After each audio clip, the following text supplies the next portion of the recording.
Este é o canal Mão de Vaca, aqui eu falo sobre os assuntos mais interessantes do mundo da luta. Hoje eu vou abordar um assunto aqui que pouco se fala no mundo do MMA, né, que é a maldição da categoria dos meios pesados dentro do UFC.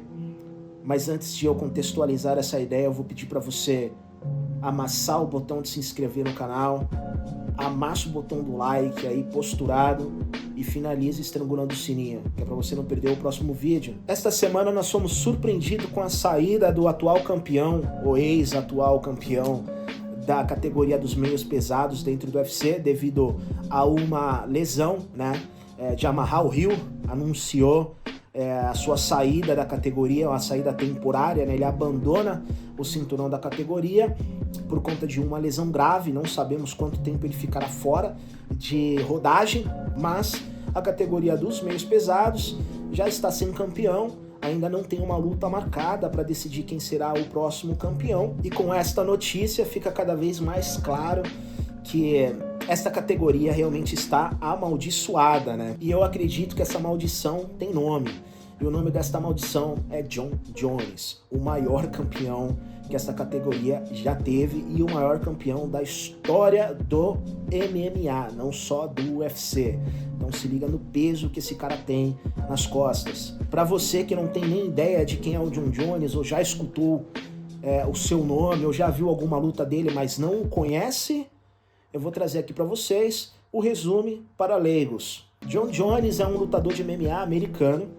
Ele teve a sua estreia dentro do UFC, a maior franquia de artes marciais mistas, o MMA, em 2008. Traz a acumular 6 vitórias consecutivas e 6 vitórias devastadoras, né? Muito impressionante. Ele conquistou o direito de lutar pelo cinturão contra o então campeão da categoria, Maurício Shogun Ruas, o brasileiro de Curitiba, uma lenda do esporte que já foi campeão do Pride. Enfim, quem conhece um pouco de MMA sabe quem é o Maurício Shogun Ruas. E em 2011, Jon Jones se torna o campeão do UFC com apenas 23 anos, tornando-se aí o campeão mais jovem da história do UFC até hoje, né? Ninguém nunca conseguiu superar esse recorde, né? Um moleque de 23 anos espancando uma lenda viva do esporte, né? Para que todos vejam aí na televisão. Foi um evento realmente marcante na história do mundo do MMA. E então o Jon Jones começou a sua trajetória como campeão dentro do UFC, né? Vale lembrar que o Jon Jones, a primeira luta do Jon Jones dentro do UFC foi no UFC 87. O UFC já está na edição de número 290, sem contar os eventos não numerados, né? Porque para quem não sabe, os eventos numerados do UFC são os eventos mais importantes, os eventos que fazem como pay-per-view, que você tem que pagar para poder assistir a luta. São eventos de lutas de cinturão, disputa de cinturão, defesa de cinturão, eventos realmente importantes para a franquia, né? Mas fora esses eventos numerados, existem outros eventos mais pequenos, como o UFC Fight Night, o UFC Fox, o antigo UFC Fox, o UFC Apex, enfim, outros eventos pequenos que eles fazem realmente simplesmente para movimentar as categorias e tal, enfim, e para fazer dinheiro também. Mas os eventos realmente que são importantes, eventos de peso, são eventos numerados, né? O UFC 1, 2, 3, já estamos no UFC 290. O primeiro evento do Jon Jones foi no UFC 87. Então olha quanto tempo o cara tem de casa. Então em 2011 ele se torna o campeão da categoria, o campeão mais jovem do UFC, já se torna campeão, já concretizando um recorde este que até hoje não foi quebrado por ninguém. Então ele já começa a carreira sendo um recordista e dando um show, né, ganhando o cinturão diretamente de um homem que foi considerado um dos maiores lutadores de MMA da sua geração, né? Novamente, Maurício Shogun Rua é um cara que tem uma bagagem incrível dentro do esporte. Então o Jon Jones se torna campeão espancando Maurício Shogun Rua, que a luta não foi nem competitiva, foi um espancamento total. Então, espancamento liberado pelo governo, né? Como eu gosto de dizer, né? Que se tu espancar alguém na rua, provavelmente você vai preso ou vai levar um processo. Mas dentro do UFC, quem é lutador de MMA tem o direito de espancar outra pessoa sem sofrer nenhuma consequência jurídica. Então ele se torna campeão espancando uma lenda do esporte e ainda se torna o campeão mais jovem da história da franquia, né? E depois disso, Jon Jones simplesmente desacorrentou uma série de vitórias brutas, aniquilando todas as lendas que teve nessa categoria, né? Espancando Maurício Shogun, espancando Lyoto Machida, Vitor Belfort, Rampage Jackson, bateu em todo mundo que tinha para bater nessa categoria, né? Até pessoas de outra categoria que tentaram desafiar, não conseguiram nada com ele. E o Jon Jones se tornou aí o maior recordista de defesas de cinturão dessa categoria, né? E eu diria que também dentro do UFC, ainda que ele não tenha defendido o cinturão de forma ininterrupta, né? Ele infelizmente teve alguns problemas, do qual o afastou do esporte. Eu já vou chegar neste momento, eu já vou chegar neste detalhe, né? Neste ponto. Mas totalizando todas as vezes que ele defendeu o cinturão pela categoria dos pesos meio pesados, somam 14 defesas. 14 defesas. Eu tô contando também as vezes que ele teve que abandonar a categoria por problemas judiciais, ou porque foi preso, alguma coisa, perdeu o cinturão, né? Não perdeu o cinturão, né? Ele foi praticamente tomaram o cinturão dele por problemas fora, né? Fora do esporte, que ele teve muitos problemas fora do esporte, problemas pessoais na rua, na vida pessoal dele, que infelizmente, né, influenciou na carreira dele dentro do esporte. Infelizmente não, né, ele mereceu, mas para você ter uma ideia, o Jon Jones ganhou o cinturão em 2011 e ele ainda é campeão do UFC ao dia de hoje, em 2023. É o único campeão daquela época que continua ativo e campeão dentro do UFC. Para que você tenha uma ideia, né, do feito do Jon Jones, o Anderson Silva, que é conhecido no Brasil inteiro, ele é recordista de defesas de cinturão dentro da categoria dos médios no UFC. O Anderson Silva, ele fez 10 defesas de cinturão entre 2006 a 2013, quando ele perdeu o cinturão pro Chris Weidman a primeira vez, na primeira luta deles. O Jon Jones se tornou campeão em 2011 e continua sendo campeão ao dia de hoje. São 14 lutas por título e ele nunca perdeu nenhuma. E hoje ele é o campeão dos pesos pesados. Eu tô contando só as vitórias em luta por título na categoria do meio pesado. E hoje o Jon Jones, ele já não é campeão da categoria do meio pesado, porque ele abandonou a categoria, né, se aposentou para se preparar para passar para o peso de cima, que é o peso pesado, né?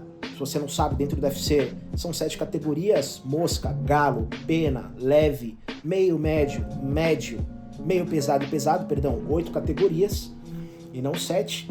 Então ele deixa a categoria dele sem perder para ninguém e sobe pro peso pesado e se torna campeão do peso pesado, da categoria de cima, com caras maiores, mais pesados, enfim. Então essa é a habilidade que esse homem tem. Tá certo que o Jon Jones, ele não fez essas 14 defesas de cinturão, né, contínua, né, não foi uma coisa contínua, porque ele teve muitos problemas, né, extra-octagonal, né, porque, infelizmente, no passado, ele se envolveu com drogas, então ele foi pego no doping por uso de cocaína, ele atropelou uma mulher grávida com um carro, foi preso, ficou um tempo preso, né? Teve um problema também que ele foi pego no doping por uso de suplemento contaminado. Depois esse assunto veio a ser esclarecido pela própria USADA, a entidade que se encarrega de testar, né, os lutadores, para ver se os lutadores estão usando esteroides, enfim. A USADA veio a se retratar depois de uns anos e dizer que realmente não foi culpa do Jon Jones, que o suplemento que ele comprou veio contaminado, né? É complicado esse assunto, porque realmente você que toma suplemento na academia não sabe realmente o que está tomando, às vezes tem algum tipo de esteroide ali e você não sabe, né? Esse foi o caso do Jon Jones, né? Foi uma coisa minúscula que encontraram, um picogramo de coisa contaminada dentro do suplemento dele, não foi questão de tomar testosterona, trembolona, não foi nada disso. E nessas 3 ocasiões ele acabou sendo afastado do esporte, né? Forçadamente, não porque ele perdeu o cinturão, ele foi afastado e o UFC teve que fazer outro campeão linear, um campeão interino ali para poder manter a categoria, né, movimentada, enquanto o Jon Jones, estava solucionando esses problemas extra-campo, né? Mas a parte engraçada é que todas as vezes que o Jon Jones retornou ao esporte, depois da prisão, depois da suspensão, depois dos problemas que ele teve com cocaína, todas as vezes que ele voltou ao esporte, ele já voltou como desafiante número 1 ao cinturão. Obviamente, um cara que tem a história que ele teve, campeão mais jovem da história do UFC, recordista de defesas de cinturão, tem todo o direito de voltar e de disputar o cinturão novamente, já que ele não perdeu o cinturão dentro do octagon, né? Ele perdeu o cinturão para ele mesmo, pelas ações que ele tomou fora do esporte. E todas as vezes que ele retornou ao esporte, ele recuperou o cinturão de forma fácil, né? E mostrando a sua superioridade e mostrando que realmente essa categoria nunca teve um campeão legítimo que não fosse ele, né?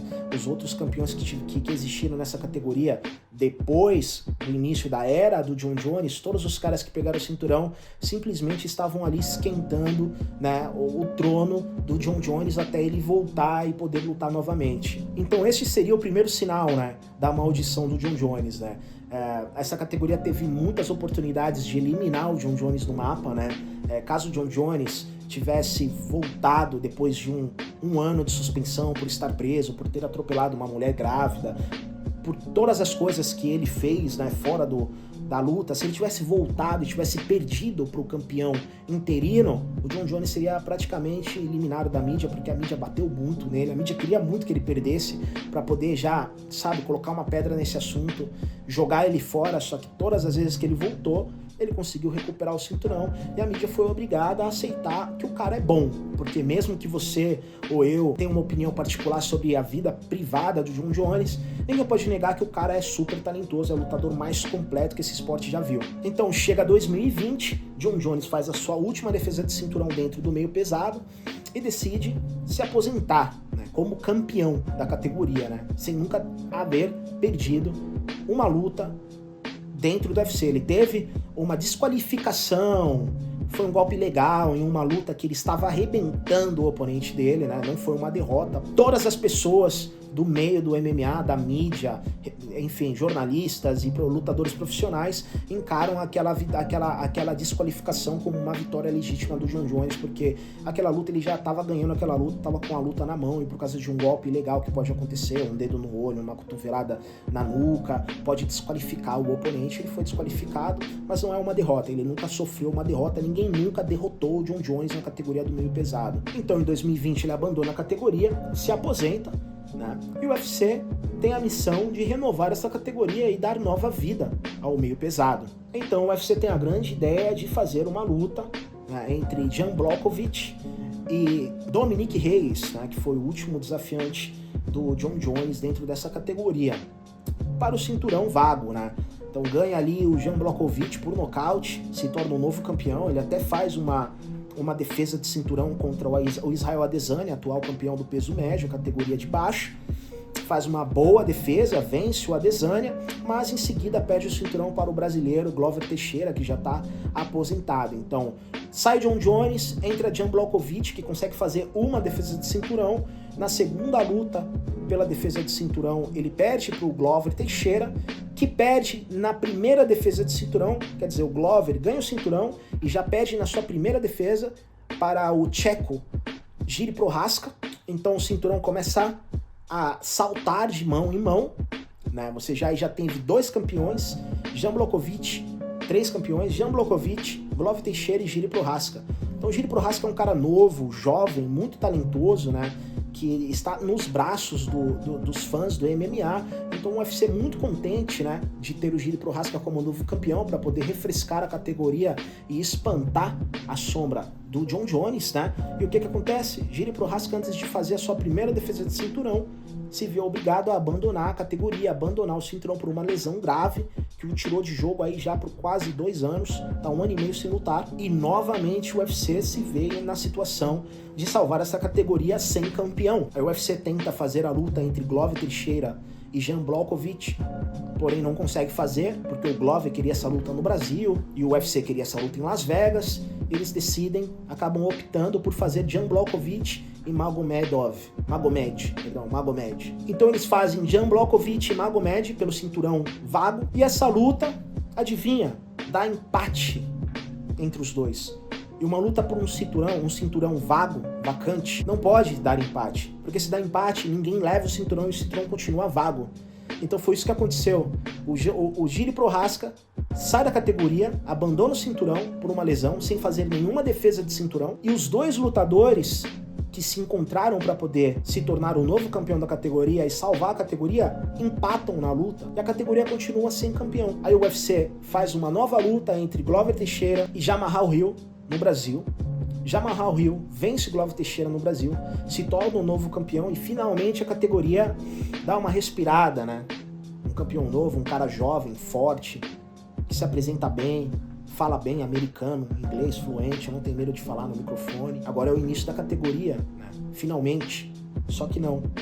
Esta semana, Jamahal Hill, como eu já falei no início do vídeo, sofreu uma lesão grave, não tem data prevista de retorno aos treinamentos, provavelmente vai ser mínimo 1 ano e meio, 2 anos sem lutar, e foi obrigado a abandonar o cinturão. E novamente a categoria dos meio pesados, fica sem um campeão, cara. Então você entende o que eu tô querendo dizer? Porque por si só, essa categoria já está amaldiçoada por ser a categoria do cara que é o recordista de defesa de cinturão do UFC, entre todas as categorias. E também é o cara que é considerado o GOAT, The Greatest of All Time, o melhor de todos os tempos. Do esporte, cara, do esporte, não é só da categoria dele.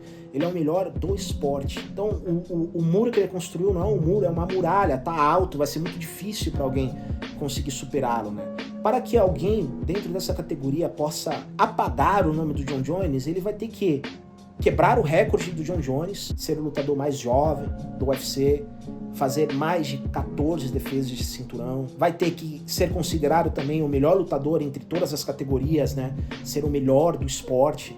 E vai ter que subir de categoria e ganhar o cinturão dos pesos pesados, que foi o que o Jon Jones fez. É praticamente impossível. Talvez daqui a 50 anos venha a nascer aí um bebê precioso que tem este talento, mas é pouco provável. E ainda para completar, acontece todos esses contratempos na categoria que mostram o quanto, né, o quão grande foi o Jon Jones nessa categoria, né? Então tem que ser assim realmente uma lástima, né, você ser lutador e lutar nessa categoria, que é o meio pesado, né? Sabendo que essa categoria, por mais que você se converta no próximo campeão, você sempre vai estar abaixo do Jon Jones, né? Nunca vai conseguir superá-lo e se tornar o grande nome desta categoria, né? Esta categoria no momento está sem campeão, nós não sabemos o que vai acontecer, é muito provável que o UFC faça uma luta entre Alex Pereira e Jan Blachowicz. Nós não sabemos realmente se o Jiri Prochazka vai voltar este ano. Se o Jiri Prochazka estiver preparado para lutar este ano, então obviamente essa luta será feita entre Jiri Prochazka e alguém, pode ser o Jan, ou pode ser até mesmo o Alex Pereira, né? Eu espero que essa luta seja feita entre Alex Pereira e Jan Blachowicz. O que você acha dessa resenha? Deixe seu comentário aí, fala o que você acha sobre essa grande maldição que assombra a categoria dos meios pesados, entendeu? Deixe seu like e até a próxima. Os